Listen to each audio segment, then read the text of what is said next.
Hello again. It's April 22nd, 2020. It's Earth Day, and I'm out at the Nature Center again observing the trees. It's kind of a wintry spring day, a bit cold and windy sometimes, and a little bit of snow in the air. I thought we could take some time today to talk about climate change and phenology and what scientists are learning about it. In central New York, we are in a region of temperate forests where we experience 4 seasons during the year. Most of the trees are deciduous, meaning that their leaves fall off in autumn and they grow new ones in the spring. Scientists don't completely understand the exact mechanisms that lead to trees leafing out, but they do know that the timing of leaf out in temperate forests is determined largely by air temperature. Many trees need to experience 2 distinct temperature phases in order to leaf out: a certain number of cold days during the winter, called a chilling requirement, and warm temperatures in the spring. It's because of this relationship between temperature and tree leaf-out timing that tree phenology is a sensitive indicator of climate change. Now, the weather varies from year to year. For example, the winter of 2011 to 2012 was unusually warm in the Northeast U.S., while the winter 2 years later was exceptionally cold.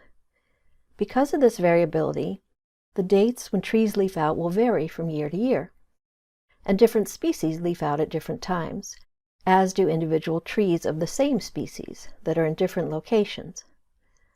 But if we look at long-term averages of weather over a few decades or more, we can learn if our climate is changing. And if we have tree phenology data over those same decades, we can start to understand how climate change and the timing of tree life cycle stages are related. According to the U.S. Department of Agriculture, on average, the last spring frost in the Northeast is about a week earlier than it was 30 years ago. Both winter and spring average temperatures have risen since the mid-20th century. Essentially, spring is arriving earlier than it used to, and scientists are seeing corresponding changes in plant life. A 2006 study found that American beech, sugar maple, and yellow birch trees in New Hampshire were leafing out 5 to 10 days earlier on average than these species had 50 years before. Studies in 2012 and 2014 compared Henry David Thoreau's observations of spring leaf out and blooming from the 1850s with modern data, and found that for many species, these events have shifted to earlier in the year by several weeks. Another study found that apple trees, grapevines, and lilacs in the Northeast U.S. are blooming 2 to 8 days earlier than they did in the 1960s. These changes have impacts for agriculture and ecosystems, especially if timing mismatches occur between plants and pollinators. As research increases our understanding of the natural world, it also leads to more questions.